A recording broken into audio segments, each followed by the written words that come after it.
Hey guys, it's Bada. Welcome home. Hey, does anyone have $1? Take a look at it real quick, will you? You have any idea where it came from? I don't mean the grocery store from change, or a leftover single from last night's strip club. I mean, where does the idea, the concept of that one individual monetary instrument come from? What does it even mean to have money?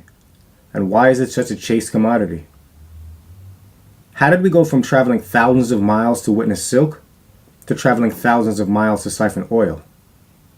And what does this invisible, man-made phenomenon have to do with it all? Stick around and find out. This is going to be a good show. Welcome. This is According to Bada.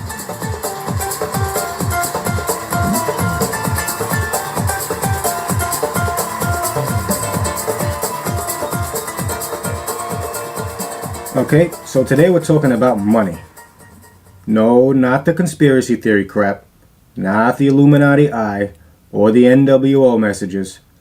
We're not going to get political either. I'm going to lay down something all of you should know. You should have a basic understanding of. After all, you should know what it is you dream about at night has been on a very, very long journey to make it into your prayers and your pockets.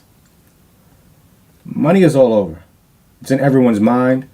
In our dreams, we think it'll solve all our problems. We think we're experts in it.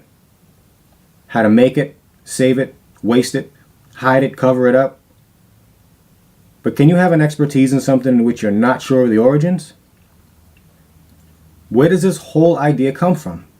Cash, cheddar, greenback, simoleon, schkarol, gelt, pepper, bucks, bread, chips, dough, funds, gravy, tender, loot, whatever you like to call it. We're going to find out. We're about to go down a road into history. First stop, Rome.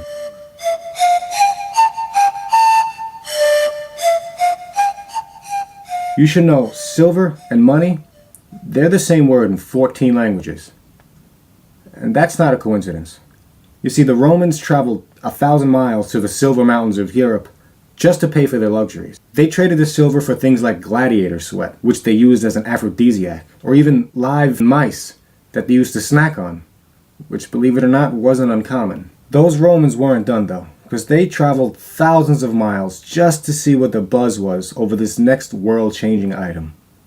Silk. You see, the Romans wanted silk, and they had the silver to pay for it, so they were going to get it. The shiny reflective fibers in the silk? It was something of a mystery to the Romans, but of course, that wouldn't stop them. Anyway, the silk proved to be a huge cornerstone in industry, because the route that was ultimately set up to transport the then luxury was established as the go-to route for anything coming west from Asia.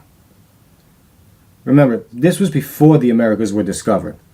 So as far as these people know, you can walk from one side of the earth to the next. There are no cars, no planes, no trains, just feet, bags, and camels. You understand? The Silk Road was 5,000 miles long, and it saw everything from silk, obviously, to what proved to be the next major commodity that was spreading like hotcakes throughout the expensive, taste-filled west of Europe. Pepper. Yep, black pepper. Believe it or not, black pepper, in a way, led us directly to Amazon.com. Do I have your attention? Let me explain.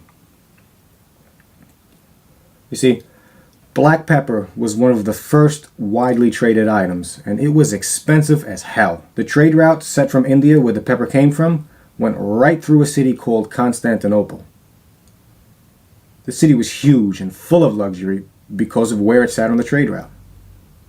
60-foot high walls, almost 20 feet thick, they stood for hundreds of years. Then, these badasses came by with this new thing that they got off the Silk Road called gunpowder. See, gunpowder just came out of China.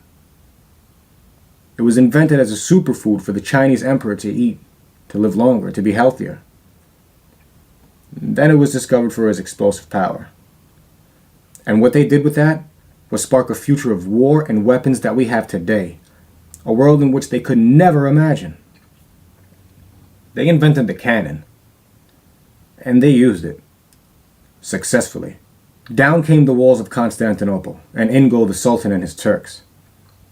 You see, these Turks didn't like the Western Europeans or their ways, so they cut them off. They closed up the pathway and didn't allow trades of spices to pass through. That Sultan is the boss. He controlled the trade route, so what he says goes. So what happened now?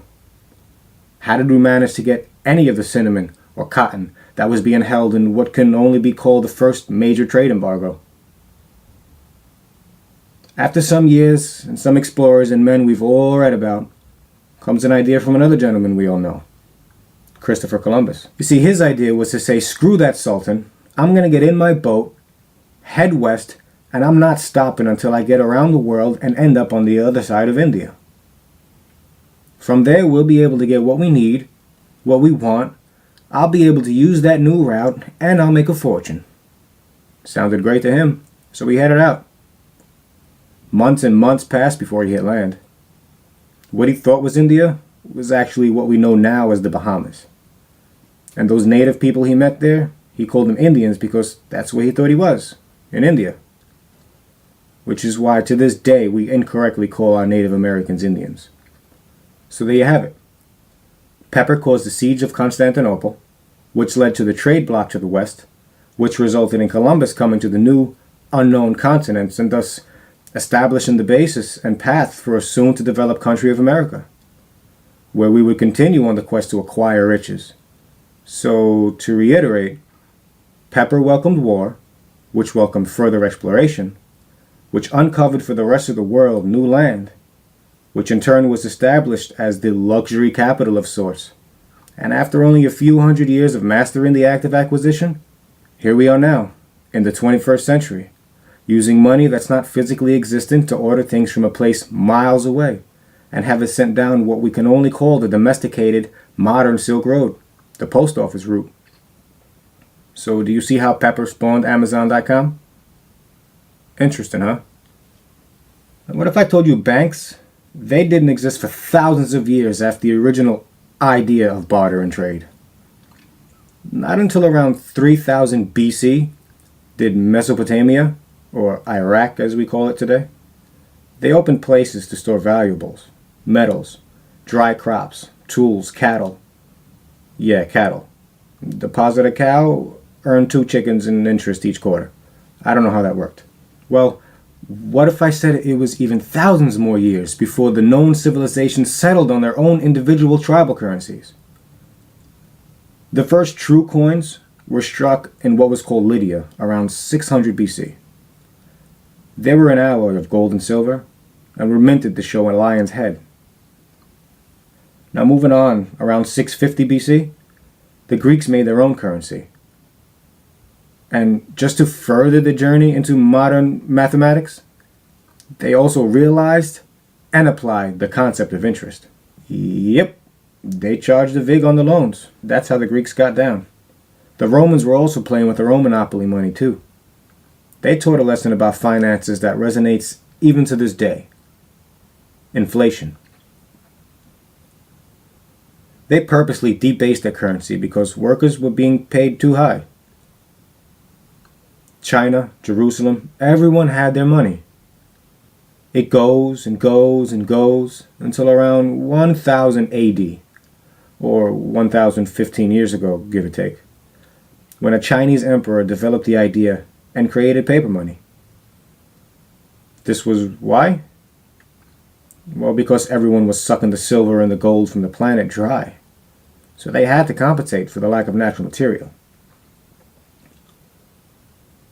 Then they abandoned it because it was just more problems than use.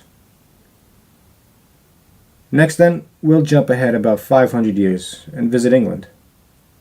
They had what were known as goldsmiths. And these goldsmiths would be asked to store valuables for local farmers and businessmen. In return, the goldsmiths will hand out what was called a goldsmith note, which was used as sort of a pawn shop ticket. And when you retrieved your items, you handed in the note. They were paper printed strictly due to convenience. With an authentic gold note, you would have in your hands a note backed by gold in the amount of items stored in the goldsmith's shop. Does it make sense so far? Does it come together a little bit into something we recognize? These notes were even able to be traded amongst local individuals with the confidence because they meant the bearer of that note actually had physical assets held against it. Now this idea spread like wildfire, and England opens up the Bank of England in 1672 using the goldsmith's legal tender note to loan money at an interest to help fund war. Now we jump about 100 years. They made those goldsmith notes what's called inconvertible. That meant anyone holding one of those notes just lost his ability to retrieve its worth in gold or silver. That's it. No longer were those guarantees backed by any sort of guarantee. You can imagine how much people didn't like that. But at that stage in the game, it was too late to go backward. Too far gone to do anything. Those golden notes were all over the place. People wanted them. They had them. And they kept a mental value which has never decreased. The paper was literally only worth its weight in ink and cotton. Yet the crowd still craved it. So much wealth was earned by a few top bankers, it's unbelievable. Enough to essentially fund a new country, America. Using cash and influence, those international bankers soon gripped tight onto the baby country and set her up as an industry of plan. Now even further up the road, we come into a more modern day currency market. The one we use now, the US dollar. In 1913, the Federal Reserve, a private organization of uber-rich international bankers, finally got its way and got the US Congress to pass the Federal Reserve Act of 1913. That basically meant we handed over the idea of value trade to a select small group of individuals who had no attachment to government. Need I elaborate? Things weren't so bad if you didn't mind a depression or two. Then in 1933, President Franklin D. Roosevelt confiscated our gold and did away with the gold standard, thus leaving us in the same boat as England's people about 200 years or so before. Stuck with a piece of paper, a promissory note to nothing. And what did we do?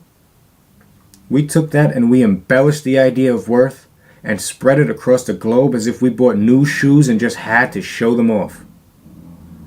Decades would pass, and we would again be subjected to a quote-unquote upgrade in which somehow continued to take even more physical proof of wealth away from us.